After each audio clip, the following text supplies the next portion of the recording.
이준석 대표가 윤석열의 공천 개입을 폭로하며 검찰이 부르면 다 말하겠다며 경고했습니다. 혹시라도 검찰에서 확인이 필요한 부분이 있어서 조사하겠다고 하면은 당연히 가가지고 이미 나와 있는 것보다 더 확실한 것들을 얘기해 줄 의향이 있습니다. 저도 이제 기록을 몇 개 찾아봤는데 옛날 생각나면서 참 웃겨서 말도 안 나오는 것들도 많이 봤고요.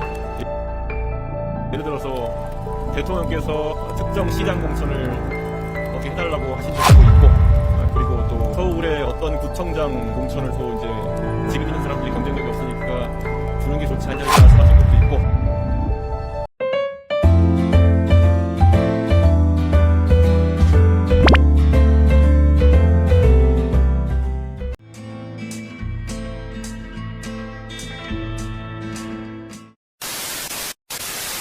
명태균 씨 변호인, 검찰, 국민의힘에서 나오는데 그 방향이 이번 이 사건의 원인 제공자는 당시 당대표인 이준석 의원이다. 그러면서 마치 김건희, 윤석열 두 부부는 직접 관계자가 아니라는 식으로 이런 프레임을 만들어 가려는 움직임이 느껴지고 있습니다. 근데 이거는 처음부터 뭔가 좀 잘못 짚은 것 같습니다. 2022년 5월 9일, 5월 10일 이 무렵에 이준석 의원은 국민의힘 당대표였습니다. 당대표는 당연히 공천에 관계하는 사람이고 법적 권한을 갖고 있습니다. 그러나 당시에 윤석열 대통령은 대통령이든 당선인 신분이든 공천에 관여하는 것은 법적으로 문제가 될 수가 있습니다.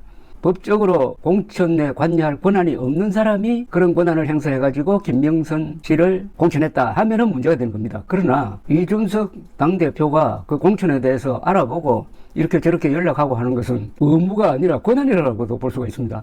윤기준 교수가 매달 190만 원 가까이 받는 돈의 그 통장을 사본을 우리가 한번 공개를 해드리겠습니다. 대선 기간에 이게 공개됐는데 여기 보시면 윤기준 씨의 개인 통장에 대한민국 학술원에서 보낸 액수가 187만 5천 원. 이걸 20년 동안 한 4억 원 정도를 국고를 수령을 한 겁니다. 윤기준 교수가. 뭘 잘했다고 이런 걸 받아요? 뭘 잘했다고 여러분의 피 같은 돈으로 이런 자들에게 혈세를 지원을 합니까? 친일파들이 세운 이 대한민국 학술원의 활동을 뭘 지원할 게 있다고. 윤기준 씨의 연희동 자택을 화천대유 대장동 사건의 주역인 김만배 씨의 누나가 윤기준 씨의 연희동 사택을 매매했잖아요. 부산저축은행 부실 대출 사건 과 연루가 돼 있고 그 담당 주인 검사가 윤석열이었고 이것을 시민단체와 언론이 지적을 하니까 통장 사본을 계약을 했다 하는 액수를 공개하다가 이것까지도 얼떨결에 공개가 된 겁니다. 이게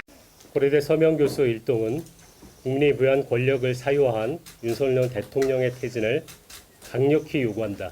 특검을 즉각 시행하여 그간 벌어진 국정농단과 파행을 철저히 규명할 것도 엄중히 촉구한다. 자신과 주변의 이익을 위해 권력을 사유화한 대통령에게 권한을 계속해서 행사하도록 해서는 결코 안 된다. 언론 보도를 통해 확인된 각종 게이트는 박근혜 정권에서 벌어진 농단을 무색하게 만드는 것을 넘어 상권 분립에 기초한 민주공화국의 근간을 뒤흔들고 있다. 지난 7일 대통령의 기자회견은 이 정권이 나아질 가능성이 없다는 사실을 여실하게 보여주었다. 모욕감과 참담한 심정으로 불의와 무지, 무능으로 가득한 현재의 권력이 더 이상 지속되어서는 안 된다는 확신을 갖게 되었다. 이에 고려대 서명 교수 일동은 윤석열 대통령의 퇴진과 특검 시행을 다시 한번 엄중히 촉구한다. 대장주 삼성전자 주가가 4년 5개월 만에 4만 원대로 내려앉고 시총 2위인 SK하이닉스도 오늘 5.4% 넘게 하락했습니다. 당국의 구두 개입에도 환율은 1,400원대에서 더 떨어지지 않고 있습니다. 개미들의 성토가 이어지고 환율에 민감한 업계에선 불안감을 호소하고 있습니다. 김건휘 기자입니다. 우려가 현실이 됐습니다. 외국인이 쏟아낸 삼성전자는 49,900원의 거래를 마쳤습니다. 4년 5개월 만에 4만 전자로 내려앉았고 시가총액도 300조 원 아래로 떨어졌습니다. SK하이닉스도 5% 넘게 하락했습니다. 반도체 증시 하락에 1,400원대 환율까지 곳곳에서 경고음이 울리자 당국은 이른바 구두 개입에 나섰습니다. 외환시장 변동성이 과도하게 확대되면 안정조치를 신속히 시행하라고 당부한 겁니다. 미국 신정부 출범을 계기로 대외 불확실성이라는 새로운 파도가 밀려오고 있습니다. 환율 급등의 직격탄을 맞는 곳은 원재료를 수입에 의존하는 업체들입니다.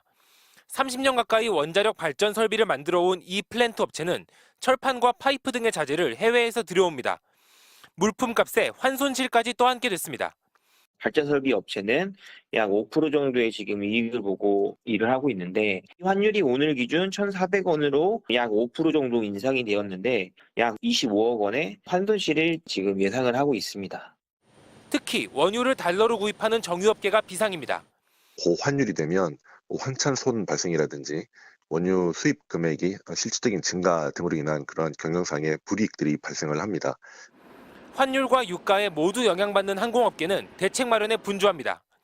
항공업계는 파생 상품 등을 통해 환율 리스크에 적극 대응하고 있습니다. 지속적인 리스크 최소화를 위해 환율 변동성을 예의주시하고 있습니다. 시장에선 당분간 달러화에 힘이 빠질 만한 계기가 없다는 점을 우려하고 있습니다.